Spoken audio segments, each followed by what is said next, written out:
ಎಲ್ಲರಿಗೂ ಗೊತ್ತಿರೋಂಗೆ ಪ್ರತಿ ವರ್ಷ ಚಾಮುಂಡಿ ಬೆಟ್ಟದಲ್ಲಿ ಆಷಾಢ ಮಾಸದಲ್ಲಿ ಶುಕ್ರವಾರ, ಶನಿವಾರ, ಭಾನುವಾರ ವಿಶೇಷ ಪೂಜೆ ನಡೆಯುತ್ತೆ ಅಂತ ಹೇಳಿ ಲಕ್ಷಾಂತರ ಭಕ್ತರು ಚಾಮುಂಡಿ ಬೆಟ್ಟಕ್ಕೆ ಬರ್ತಾರೆ. ಹಾಗಾಗಿ ಅವತ್ತಿನ ದಿವಸಗಳಲ್ಲಿ ನಾವು ವಿಶೇಷವಾದಂತಹ ವ್ಯವಸ್ಥೆನ ಮಾಡಬೇಕಾಗಿರುತ್ತೆ. ಈ ವರ್ಷನೂ ಕೂಡ ಈ ತಿಂಗಳು 17ನೇ ತಾರೀಕಿಂದ, ಜುಲೈ 17ನೇ ತಾರೀಕಿಂದ ಆಗಸ್ಟ್ 7ನೇ ತಾರೀಕು ತನಕ ವಿಶೇಷವಾದಂತಹ ಪೂಜಾ ದಿವಸಗಳಿರುತ್ತೆ. ಹಾಗಾಗಿ ಭಕ್ತಾದಿಗಳು ಬರ್ತಾರೆ. ಸೊ ನಾವು ಪ್ರಾಧಿಕಾರದಲ್ಲಿ ಒಂದು ಸಭೆ ಮಾಡಿ ಇವತ್ತು ಆ ದಿವಸಗಳಲ್ಲಿ ಭಕ್ತರು ಬಂದಾಗ ಅವರನ್ನು ಹೇಗೆ ಮ್ಯಾನೇಜ್ ಮಾಡಬೇಕು ಅನ್ನೋದು ಕೇಳಿ ಆ ವ್ಯವಸ್ಥೆ ಮಾಡೋದಕ್ಕೆ ಏನೆಲ್ಲ ಸಿದ್ಧತೆಗಳನ್ನು ಮಾಡ್ಕೋಬೇಕು ಅಂತ ಹೇಳಿ ಚರ್ಚೆ ಮಾಡಿ ಇವತ್ತು ಆ ಎಲ್ಲ ಸಿದ್ಧತೆಗಳು ಆಗುವಂಗೆ ಸೂಚನೆ ಕೊಟ್ಟಿದೆ. ಕಳೆದ ಬಾರಿ ಮುಖ್ಯವಾಗಿ ಏನಾಗಿತ್ತು ಅಂತಂದ್ರೆ VIP-ಗಳು ಬಂದಿದ್ದರಿಂದ ಸಾಮಾನ್ಯ ಸರ್ತಿಲಿರೋರಿಗೆ ಮತ್ತು 300 ರೂಪೀಸ್ ಟಿಕೆಟ್ ತೊಗೊಂಡಿರೋರಿಗೆ ತೊಂದರೆ ಆಗಿತ್ತು ಅಂತ ಹೇಳ್ತಿದ್ರು. ಸೊ ಹಾಗಾಗಿ ಸ್ವಲ್ಪ ಕ್ರೌಡ್ ಮ್ಯಾನೇಜ್ ಮಾಡಬೇಕಾಗಿದೆ. ಮುಖ್ಯವಾಗಿ ಪಾಪ ಸಾಮಾನ್ಯ ಸರ್ತಿಲಿ ಬರೋರಿಗೆ ತೊಂದರೆ ಆಗಬಾರ್ದು. ಅವ್ರು ಎಷ್ಟೊಂದು ಅವರ್ಸ್ ನಿಂತ್ಕೊಂಡು ದೇವ್ರ ದರ್ಶನಕ್ಕೆ ಕಾಯ್ತಿರ್ತಾರೆ. ಅವರಿಗೆ ಅನಗತ್ಯವಾಗಿ ತುಂಬ ಹೆಚ್ಚು ಸಮಯ ನಿಲ್ಲಿಸಬಾರ್ದು VIP-ಗಳ ಕಾರಣದಿಂದ. ಸೊ ಹಾಗಾಗಿ ಕ್ರೌಡ್ ಮ್ಯಾನೇಜ್ ಮಾಡಬೇಕು ಅಂತ ಹೇಳಿ ಶುಕ್ರವಾರ, ಶನಿವಾರ ಮತ್ತು ಭಾನುವಾರ ಅವತ್ತಿನ ದಿವಸ ಯಾವುದೇ ಪ್ರೈವೇಟ್ ವೆಹಿಕಲ್ಸ್ನ ಬಿಡೋದಿಲ್ಲ ಬೆಟ್ಟದ ಮೇಲಕ್ಕೆ. ಲಲಿತ್ ಮಹಲಲ್ಲಿ ಪಾರ್ಕಿಂಗ್ ವ್ಯವಸ್ಥೆ ಇರುತ್ತೆ. ಎಲ್ಲ ಪ್ರೈವೇಟ್ ವೆಹಿಕಲ್ಸ್ಗಳು ಅಲ್ಲೇ ಪಾರ್ಕ್ ಮಾಡಬೇಕಾಗುತ್ತೆ. ನಂತರ ಎಲ್ಲರಿಗೂ ಕೂಡ ಭಕ್ತಾದಿಗಳಿಗೆ ಅಂತ ಹೇಳಿ ಅಲ್ಲಿಂದ ಮತ್ತೆ KSRTC ಬಸ್ಗಳನ್ನು ನಾವು ವ್ಯವಸ್ಥೆ ಮಾಡಿರ್ತೀವಿ. ಸೊ ಎಲ್ಲ ಭಕ್ತಾದಿಗಳು ಅಲ್ಲಿ KSRTC ಬಸ್ ಹತ್ಕೊಂಡು ಅಲ್ಲಿಂದ ಚಾಮುಂಡಿ ಬೆಟ್ಟದಲ್ಲಿರುವಂಥ ಪಾರ್ಕಿಂಗ್ ಸ್ಥಳಕ್ಕೆ ಬರ್ತಾರೆ ಮತ್ತು ಅಲ್ಲಿಂದ ಕ್ಯೂನಲ್ಲಿ ಹೋಗ್ತಾರೆ. ಮತ್ತು 2000 ರೂಪಾಯಿ ಟಿಕೆಟ್ ಕೂಡ ಮಾಡಿದ್ವಿ. ಕಳೆದ ಬಾರಿ 300 ರೂಪಾಯಿ ಟಿಕೆಟ್ ಕೂಡ ಇತ್ತು. ಈ ಸಾರಿ 300 ರೂಪಾಯಿ ಟಿಕೆಟ್ ಬೇಡ ಅಂತ ಹೇಳಿ ನಿರ್ಧಾರ ಮಾಡಿದ್ವಿ. ಯಾಕೆಂದರೆ 300 ರೂಪಾಯಿ ಟಿಕೆಟ್ ಬಂದವರು ಕೂಡ 1 ಪಾಯಿಂಟ್ ಸಾಮಾನ್ಯ ಸರ್ತಿಲಿ ನಿಂತಿರ್ತಾರಲ್ಲ, ಆ ಸರ್ತಿನೇ ಜಾಯ್ನ್ ಆಗೋರು. ಸೊ ಜಾಯ್ನ್ ಆಗಿ ಅವ್ರಿಗೇನಂತಹ ಬೆನಿಫಿಟ್ ಆಗ್ತಿರ್ಲಿಲ್ಲ. ಅವರು ಕೂಡ ಅಷ್ಟೇ ಸಮಯ ಕಾಯಬೇಕಾಗಿತ್ತು. ಸೊ ಹಾಗಾಗಿ 300 ರೂಪಾಯಿ ಟಿಕೆಟನ್ನು ಈ ಸರಿ ಬಂದ್ ಮಾಡಿ 2000 ರೂಪಾಯಿ ಟಿಕೆಟ್ ಮಾತ್ರ ಮಾಡಿದ್ದೀವಿ. 2000 ರೂಪಾಯಿ ಟಿಕೆಟ್ ಅವ್ರಿಗೂ ಕೂಡ ಪ್ರೈವೇಟ್ ವೆಹಿಕಲ್ ಬಿಡೋದಿಲ್ಲ. ಶುಕ್ರವಾರ, ಶನಿವಾರ, ಭಾನುವಾರ ಅವರು ಕೂಡ ಬೆಟ್ಟದ ತಪ್ಪಲಲ್ಲಿ ಲಲಿತಾ ಮಹಲ್ ಹತ್ರ ಏನು ಪಾರ್ಕಿಂಗ್ ಇರುತ್ತೆ ಅಲ್ಲೇ ವೆಹಿಕಲ್ಗಳನ್ನ ಪಾರ್ಕ್ ಮಾಡಬೇಕು. ಬಟ್ ಅವ್ರಿಗಿಂತ ವಿಶೇಷವಾಗಿ ಓಲ್ವೋ ಬಸ್ಗಳಿರುತ್ತೆ ಮತ್ತು ಅವ್ರಿಗೆ ಆ ಬಸ್ ಟಿಕೆಟ್ ಕೂಡ ಫ್ರೀ ಇರುತ್ತೆ. 2000 ರೂಪಾಯಿ ಟಿಕೆಟ್ ತೊಗೊಂಡಿರೋದು ವಿಶೇಷ ದರ್ಶನಕ್ಕೆ. ಸೊ ಅವ್ರು ಆ ಬಸ್ಸಿಂದ ಅವ್ರಿಗೆ ಬೇರೆ ಒಂದು ಕ್ಯೂ ಮಾಡಿರ್ತೀವಿ, ಸಾಮಾನ್ಯ ಸರತಿ ಅಲ್ಲದೆ. ಸೊ ಆ ಕ್ಯೂನಲ್ಲಿ ಅವ್ರು ಬೇಗ ಹೋಗಿ ದರ್ಶನ ಪಡ್ಕೋಬೋದು. ಅವ್ರಿಗೆ ಬೇರೆ ಅಂತ ಎಂಟ್ರಿ ಪಾಯಿಂಟ್ ಕೂಡ ಇರುತ್ತೆ.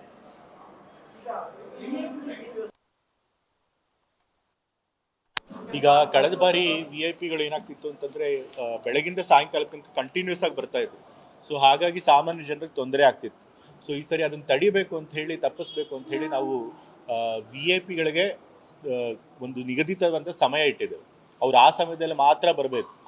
ಬೆಳಗ್ಗೆ ಒಂದು 4 ಅವರ್ ಇಟ್ಟಿರ್ತವೆ, ಸಾಯಂಕಾಲ ಒಂದು 3 ಅವರ್ ಇಟ್ಟಿದ್ದಾವೆ. ಬೆಳಗ್ಗೆ ಬಹುಶಃ ಬೆಳಗ್ಗೆ 6:30 5:30 to 9:30 ಬೆಳಗ್ಗೆ ಮಾತ್ರ, ಸಾಯಂಕಾಲ ಇಟ್ಟಿಲ್ಲ. ಸೊ ಸಾಯಂಕಾಲ VIP-ಗೆ ಅವಕಾಶ ಇಲ್ಲ. ಬಟ್ ಅದನ್ನು ನೋಡಿಕೊಂಡು ಅದನ್ನು ಚೇಂಜು ಮಾಡ್ಕೋಬೋದು, ಜನ ಹೇಗೆ ಬರ್ತಾರೆ ಅನ್ನೋದನ್ನು ನೋಡಿಕೊಂಡು. ಸೊ VIP-ಗಳಿಗೆ ಒಂದು ನಿಗದಿತ ಸಮಯ ಮಾಡಿದ್ವಿ, ಬೆಳಗ್ಗೆ 5:30 9:30 ತನಕ. ಸೊ ಆ ಸಮಯದಲ್ಲಿ ಮಾತ್ರ ನಾವು VIP-ಗಳಿಗೆ ದರ್ಶನ ಕೊಡ್ತೀವಿ. ಅವರು ಕೂಡ ಇಲ್ಲಿ ಆ ಮಹಿಷಾಸುರ ಸ್ಟ್ಯಾಚ್ಯೂ ತರ ನಿಲ್ಲಿಸಿ ಅಲ್ಲಿಂದ ಅವ್ರಿಗೂ ಕೂಡ ಪ್ರಾಧಿಕಾರದ ವೆಹಿಕಲ್ ಇರುತ್ತೆ. ಆ ವೆಹಿಕಲಲ್ಲೇ ಅವರು ಕೂಡ ಹೋಗಬೇಕು, ದರ್ಶನ ಮಾಡ್ಕೊಂಡು ಬರಬೇಕು. ಅವ್ರ ವೆಹಿಕಲ್ ಏನಿದ್ರು ಕೂಡ ಮಹಿಷಾಸುರ ಸ್ಟ್ಯಾಚ್ಯೂ ತನಕ ಅಷ್ಟೇ, ಯಾರಿಗೆ ಪ್ರೋಟೋಕಾಲ್ ಇರುತ್ತೆ ಅವ್ರಿಗೆ. ನಂತರ ಅಲ್ಲಿಂದ ಪ್ರಾಧಿಕಾರದಿಂದ ವಾಹನ ವ್ಯವಸ್ಥೆ ಇರುತ್ತೆ, ಅಲ್ಲಿಂದ ಅವ್ರು ಆ ವಾಹನ ಹತ್ಕೊಂಡು ಹೋಗ್ಬೇಕು.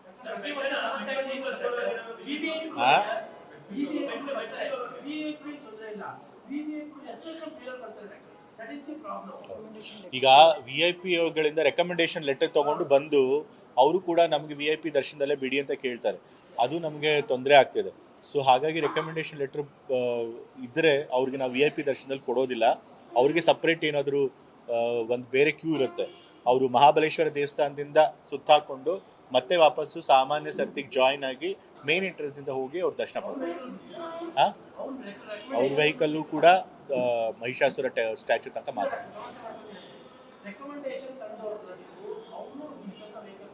ನಾ ಹೇಳಿದ್ದೀನಿ ಸ್ಟ್ರಿಕ್ಟಾಗಿ VIP-ಗಳಿಗೆ ಅವ್ರು ಇಮಿಡಿಯೇಟ್ ಫ್ಯಾಮಿಲಿಗಳಿಗೆ ಮಾತ್ರ ಬಿಡಬೇಕು, ಅವ್ರಿಗೆ ಮಾತ್ರ ಬಿಡಬೇಕು. ರೆಕಮೆಂಡೇಶನ್ ಲೆಟರ್ ಇರೋರಿಗೆ ನಾವು ಯೋಚನೆ ಮಾಡ್ತೀವಿ ಅವ್ರನ್ನ ಮಹಿಷಾಸುರ ಸ್ಟ್ಯಾಚ್ಯೂ ತಂದು ಬಿಡೋದು ಅಥವಾ ಕೆಳಗಡೆ ಪಾರ್ಕಿಂಗ್ ವ್ಯವಸ್ಥೆಗೆ ಇದು ಮಾಡೋದು. ಸೊ ಲಾಸ್ಟ್ ಟೈಮ್ ಅಲೋ ಮಾಡಿರಲಿಲ್ಲ, ಈ ಸರಿನೂ ಕೂಡ ನಾವು ಇಲ್ಲ, ಅದು ತೀರ್ಮಾನ ಆಗಿದೆ. ಪ್ರೋಟೋಕಾಲ್ ಮಾತ್ರ ನಾವು ಮಹಿಷಾಸುರ ಸ್ಟ್ಯಾಚ್ಯೂ ತನಕ ಬಿಡ್ತೀವಿ. ಆದರೂ VIP ಗಳು ಲೆಟರ್ ತಗೊಂಡು ಏನಾದರೂ ಬಂದಿರ್ತಾರೆ, ಅವ್ರನ್ನ ನಾವು ಬೆಟ್ಟದ ತಪ್ಪಲಲ್ಲೇ ನಿಲ್ಲಿಸಿ ಅವ್ರ ಮಾಮೂಲಿ ಬಸ್ಗಳಿಂದ ಹತ್ಕೊಂಡು ಅವ್ರ ಸಪ್ರೇಟ್ ಕ್ಯೂ ಇರುತ್ತೆ, ಆ ಕ್ಯೂನಲ್ಲಿ ಹಾ ಈಗ ಮೆಟ್ಲುಗಳಿಂದ ಹತ್ಕೊಂಡ್ ಬರ್ತಾರಲ್ಲ, ಅವ್ರಿಗೂ ಕೂಡ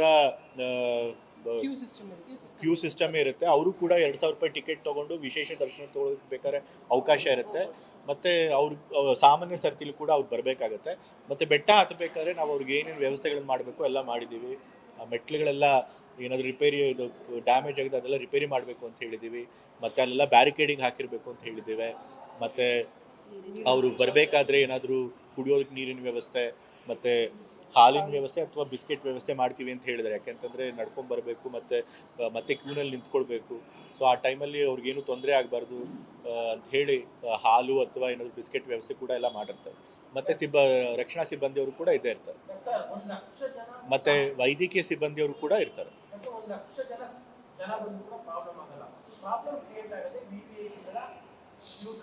ಈಗ ಕಳೆದ ಬಾರಿ ಅದರಿಂದನೇ ನಮಗೆ ಸಮಸ್ಯೆ ಆಗಿದ್ದು, ಅದನ್ನೇ ಮನಗಂಡು ಈ ಸರಿ ನಾವು VIP ಗಳಿಗೆ ಒಂದು ನಿಗದಿತ ಸಮಯ ಮಾಡಿದ್ವಿ. ಆಯ್ತಾ, VIP ಯಾರು ಪ್ರೋಟೋಕಾಲ್ ಇರುತ್ತೋ ಅವ್ರಿಗೆ ಮಾತ್ರ ವೆಹಿಕಲ್ಸ್ ಅಲೋ ಮಾಡ್ತಾ ಇದ್ವಿ. ಯಾರು ಪ್ರೋಟೋಕಾಲ್ ಇರಲ್ಲ ಅವರು ಕೂಡ ಬೇರೆಯವ್ರ ಥರನೇ ಕೆಳಗಡೆ ವೆಹಿಕಲ್ ನಿಲ್ಲಿಸ್ಬಿಟ್ಟು ಸಾರ್ವಜನಿಕ ಬಸ್ಗಳಲ್ಲೇ ಬರಬೇಕು. ಮತ್ತು ಅವ್ರ ರೆಕಮೆಂಡೇಶನಿಂದ ಅವ್ರಿಗೆ ಬೇಕಾದ್ರೆ ಒಂದು ಸಪ್ರೇಟ್ ಕ್ಯೂ ಮಾಡಿರ್ತೀವಿ ಅಷ್ಟೇ.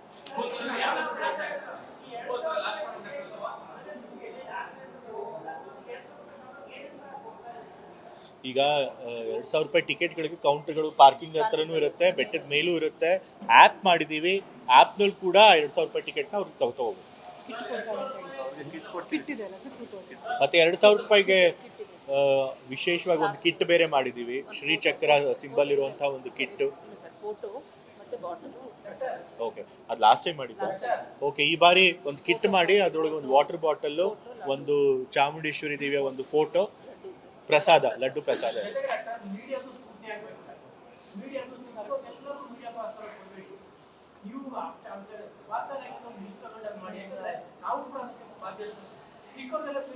ಸೊ ನೀವು ಮಾಧ್ಯಮದವ್ರು ನೀವೇ ಹೇಳ್ತಾ ಇದ್ದೀರಿ, ಅದನ್ನ ನೋಡ್ಬಿಟ್ಟು ಲಿಮಿಟೆಡ್ ನಂಬರ್ಸ್ ಎಷ್ಟು ಅಗತ್ಯ ಇದೆಯೋ ಅಷ್ಟು ಮಾತ್ರ ನೋಡಿ ಕೊಡ್ತೀವಿ. ಏನ್ ಕೊಟ್ರ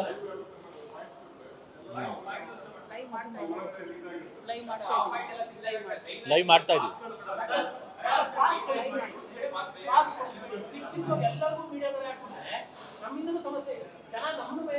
ಇಲ್ಲ, ಯಾರಾದ್ರೂ ಬರ್ಬೇಕಲ್ಲ, ಏನಾದ್ರು ಜನರನ್ನ ಕೇಳೋದಕ್ಕೆ ವ್ಯವಸ್ಥೆ ಹೇಗಿದೆ ನೋಡಕ್ಕೆ, ಅವ್ರಿಗೆ ಸಿಕ್ಕವ್ರೆಲ್ಲರಿಗೂ ಇಲ್ಲ.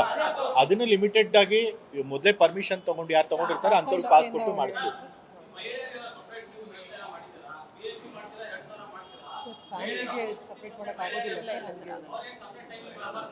ಇಲ್ಲ, ಇದು ಅಲ್ಲಿ ಕ್ಯೂನಲ್ಲಿ ಸಿಂಗಲ್ ಪರ್ಸನ್ ಕ್ಯೂ ಇರೋದ್ರಿಂದ ಅವ್ರಿಗೆ ಸಪ್ರೇಟ್ ಆಗಿ ಯಾವುದೇ ಕ್ಯೂ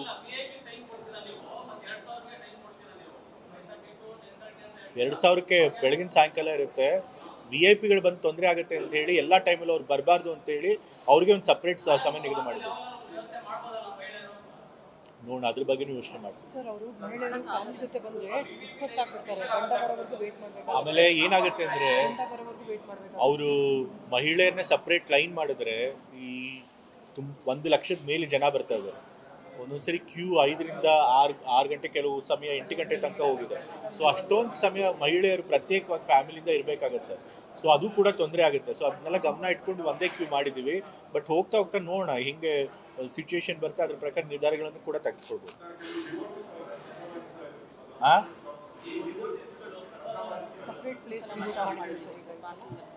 ಈಗ DOTಗಳು ತಾವೇ ಬಂದು ಸೇವಾರ್ಥವಾಗಿ ಪ್ರಸಾದ ಕೊಡಬೇಕು ಅಂತಂತಂದ್ರೆ ಕೆಳಗಡೆ ಲೈನ್ ಮೇಲೆ ಪಾರ್ಕಿಂಗ್ ಇರುತ್ತಲ್ಲ, ಅಲ್ಲಿ ಮಾತ್ರ ಕೊಡಬೇಕು ಅಂತ ಹೇಳಿ ನಾವು ಹೇಳಿದ್ವಿ.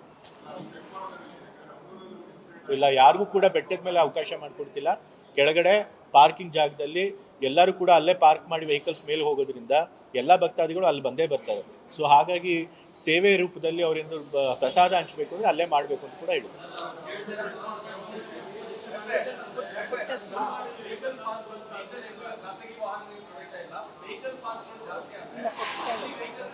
ಯಾರಿಗೂ ವೆಹಿಕಲ್ ಪಾಸೇ ಕೊಡ್ತಾ ಇಲ್ಲ. ಯಾರಿಗೆ ಪ್ರೋಟೋಕಾಲ್ ಇದೆ ಅವ್ರಿಗೆ ಮಾತ್ರ ಖಾಸಗಿ ವೆಹಿಕಲ್ನ ಬಿಡ್ತಾ ಇದ್ದೀವಿ. ಇಲ್ಲ, ಪ್ರೋಟೋಕಾಲ್ ಇರುತ್ತೆ ಕೆಲವ್ರಿಗೆ, ಮಿನಿಸ್ಟ್ರಿಗಳಿಗಿರುತ್ತೆ, ಮಂತ್ರಿಗಳಿಗಿರುತ್ತೆ, MLA ಗಳಿಗಿರುತ್ತೆ. ಸೊ ಆ ಥರದ ಪ್ರೋಟೋಕಾಲ್ ಮೊದಲೇ ಏನಿದೆ ನಮ್ದು ಡಿಸೈಡ್ ಆಗಿದೆ, ಅವ್ರಿಗೆ ಮಾತ್ರ ಬಿಡ್ತೀವಿ ಅಷ್ಟೇ. ಹೌದೌದು. ಪ್ರಾಬ್ಲಮ್ ಆಗೋದು AP ಗಳು ಮತ್ತು ಅವ್ರ ಇಮಿಡಿಯೇಟ್ ಫ್ಯಾಮಿಲಿ ಇಂದಲ್ಲ, ಅವ್ರಿಂದ ರೆಕಮೆಂಡೇಶನ್ ಲೆಟರ್ ತೊಗೊಂಡ್ಬರ್ತಾರಲ್ಲ, ಅವರಿಂದ ಪ್ರಾಬ್ಲಮ್ ಆಗೋದು.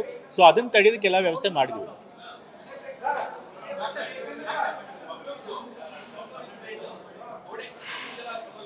ಎಲ್ಲಿ? ಹೌದಾ? ಯಾವಾಗ ಆಗಿದೆ? ಗಮನಕ್ಕೆ ಬಂದಿಲ್ಲ. ಎಷ್ಟು ಸಾವಾಗಿದೆ? ಎಲ್ಲಿ? ಸ್ಕೂಲ್?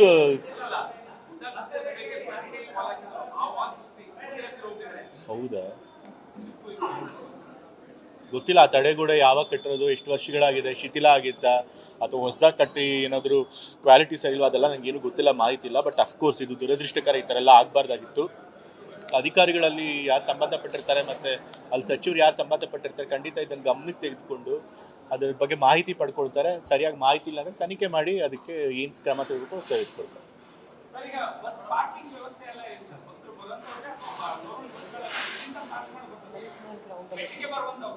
ಲಲಿತ್ ಮಹಲಲ್ಲಿ, ಬೆಟ್ಟದ ತಪ್ಪಲಲ್ಲಿ ಲಲಿತ್ ಮಹಲ್ ಇದೆಯಲ್ಲ, ಅಲ್ಲಿ ಪಾರ್ಕಿಂಗ್ ವ್ಯವಸ್ಥೆ ಮಾಡಿರ್ತೀವಿ. ಅಲ್ಲಿ ಗ್ರೌಂಡ್ ಎಲ್ಲ ಇದೆ. ಸೊ ಅಲ್ಲೆಲ್ಲ ವೆಹಿಕಲ್ಗಳಿಗೂ ಕೂಡ ಪಾರ್ಕಿಂಗ್ ವ್ಯವಸ್ಥೆ ಇರುತ್ತೆ. ಅಲ್ಲಿಂದ ಮತ್ತೆ ಅವರು ಸಾರ್ವಜನಿಕ ಬಸ್ಗಳಲ್ಲೇ ಮೇಲ್ಬರ್ಬೇಕು. ಆಮೇಲೆ ಸಂಪೂರ್ಣವಾಗಿ ಪ್ಲಾಸ್ಟಿಕ್ ಮುಕ್ತ ಮಾಡಬೇಕು ಅಂತ ಕೂಡ ಹೇಳಿದ್ವಿ. ಸೊ ಹಾಗಾಗಿ ಯಾರಾದರೂ ಭಕ್ತಾದಿಗಳು ಪ್ಲಾಸ್ಟಿಕ್ ನೀರಿನ ಬಾಟ್ಲ್ ಏನು ತಂದಿದ್ರೆ ಅದನ್ನು ಕೂಡ ಪಾರ್ಕಿಂಗ್ ಫೆಸಿಲಿಟಿನಲ್ಲೇ ಇಡಿಸ್ಬಿಡ್ತೀವಿ. ಸೊ ಯಾರು ಕೂಡ ಮೇಲ್ಗಡೆ ಪ್ಲಾಸ್ಟಿಕ್ ತರೋಂಗಿಲ್ಲ, ಆ ರೀತಿ ಕೂಡ ಮಾಡಿದ್ವಿ.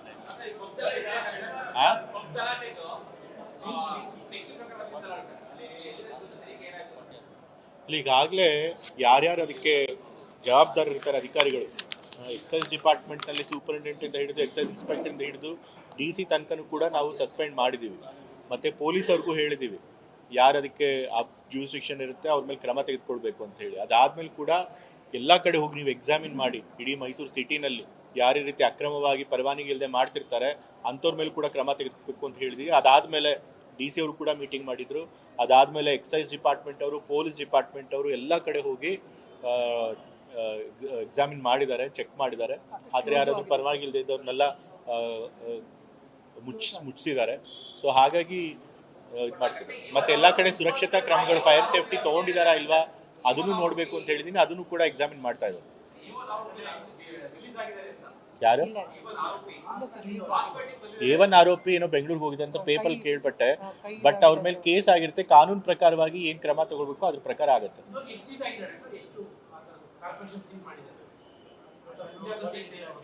ಕಮಿಷನರ್ ಅವರೇ, ನೀವೇನಾದ್ರು? ನಮ್ಮಿಂದ ಟೋಟಲ್ ಎಲ್ಲ ಝೋನ್ಸ್ ಅಲ್ಲಿ ಮುಚ್ಚಿಸಿದೀವಿ ಸರ್. ಇಲ್ಲಿ ವೈಲೇಷನ್ ಆಗಿ ಮಾಡಿದಾರೆ. ಎಷ್ಟು ಮುಚ್ಚಿಸಿದೀರಿ ಅಂತ ಕೇಳ್ತಾರೆ. 18ಕ್ಕಿಂತ ಜಾಸ್ತಿ ಅಂತ ರೆಸ್ಟೋರೆಂಟ್ ನಾವು ಮುಚ್ಚಿಸಿದ್ವಿ ಸರ್. ಪೊಲೀಸ್ ಡಿಪಾರ್ಟ್ಮೆಂಟ್ ಅವ್ರು ನೀವು ಯಾವ್ದಾದ್ರು ನಾವೇ ಇವ್ರ ಜೊತೆ ಹೋಗ್ತೀವಿ. ನೀವು ಜೊತೆ ಹೋಗಿ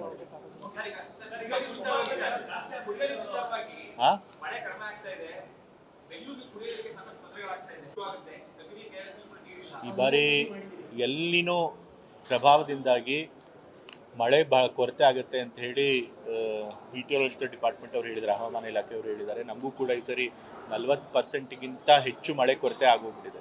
ನಾನು ಮೊನ್ನೆ ಭಾನುವಾರ ಚಾಮರಾಜನಗರ ಜಿಲ್ಲೆ ಮತ್ತು ಮೈಸೂರು ಜಿಲ್ಲೆ ಎರಡೂ ಜಿಲ್ಲಾ ಆಡಳಿತವ್ರನ್ನ ಕರೆದು ಈ ಬಗ್ಗೆ ಚರ್ಚೆ ನಡೆಸಿದ್ದೀವಿ. ಸೊ ಹಾಗಾಗಿ ಎಲ್ಲಿ ನೀರಿನ ಸಮಸ್ಯೆ ಆಗುತ್ತೆ ಅಲ್ಲಿ ಏನೇ ಅಗತ್ಯ ಕ್ರಮಗಳನ್ನು ತೆಗೆದುಕೋಬೇಕು ಅದನ್ನು ತೆಗೆದುಕೂ ಕೂಡ ಸೂಚನೆ ನೀಡಿದ್ದೀನಿ. ಸೊ ಜಲಾಶಯಗಳಲ್ಲಿ ನೀರಿಗೆ ಎಷ್ಟು ಬೇಕೋ ಅಷ್ಟು ಮಾತ್ರ ನೀರು ಇಟ್ಕೊಳ್ಳೇಬೇಕು, ಅದನ್ನು ಬಿಡಬಾರ್ದು ಬೇರೆ ಪರ್ಪಸ್ಗಳಿಗೂ ಕೂಡ ಅಂತ ಹೇಳಿ ಸೂಚನೆ ಕೊಟ್ಟಿದ್ದೇನೆ. ಮತ್ತು ಎಲ್ಲ ಗ್ರಾಮಗಳಲ್ಲಿ ಕೂಡ ಎಲ್ಲೆಲ್ಲಿ ನೀರಿನ ಸಮಸ್ಯೆ ಇದೆ ಅಲ್ಲೆಲ್ಲ ಕೊಳವೆ ಬಾವಿಗಳನ್ನು ಕೊರಿಬೇಕು. ಎಲ್ಲಿ ನೀರು ಬರ್ತಿಲ್ಲ ಅಲ್ಲಿ ಕೊಳವೆಗಳನ್ನು ಬಾಡಿಗೆಗೆ ತೊಗೋಬೇಕು. ಬಾಡಿಗೆಗೂ ಸಿಕ್ಕಲಿಲ್ಲ ಅಂತಂದರೆ ಟ್ಯಾಂಕರ್ಗಳ ವ್ಯವಸ್ಥೆ ಮಾಡಿ ಕುಡಿಯೋ ನೀರಿನಾಗೆ ಯಾರಿಗೂ ಕೂಡ ತೊಂದರೆ ಆಗದಿರೋಂಗೆ ಕ್ರಮಗಳನ್ನು ತೆಗೆದುಕೋಬೇಕು ಅಂತ ಹೇಳಿದೆ.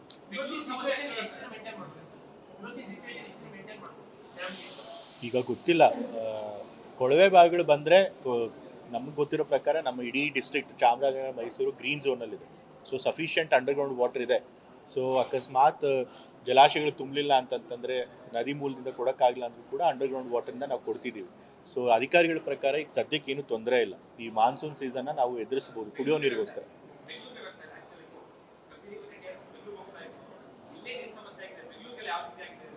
ಇಲ್ಲ, ಇಲ್ಲಿಗೆ ಫಸ್ಟು ನೀರಿಂದು ಇಟ್ಕೊಂಡು ಎಷ್ಟು ಇಟ್ಕೋಬೇಕು ಇಟ್ಕೊಂಡೆ ಬೇರೆಗೆ ಬಿಡಬೇಕು ಅಂತ ಹೇಳಿ ಸೂಚನೆ.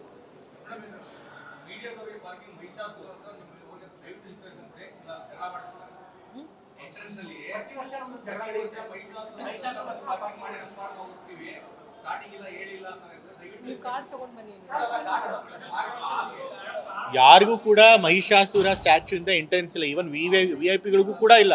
ಅವ್ರ ವೆಹಿಕಲ್ ಬಿಡೋದೇ ಇಲ್ಲ. ಅವರು ಕೂಡ ಪ್ರಾಧಿಕಾರದಿಂದ ಏನು ವೆಹಿಕಲ್ ಮಾಡಿರ್ತಾರೆ ಆ ವೆಹಿಕಲ್ ಅಲ್ಲೇ ಹೋಗ್ಬೇಕು.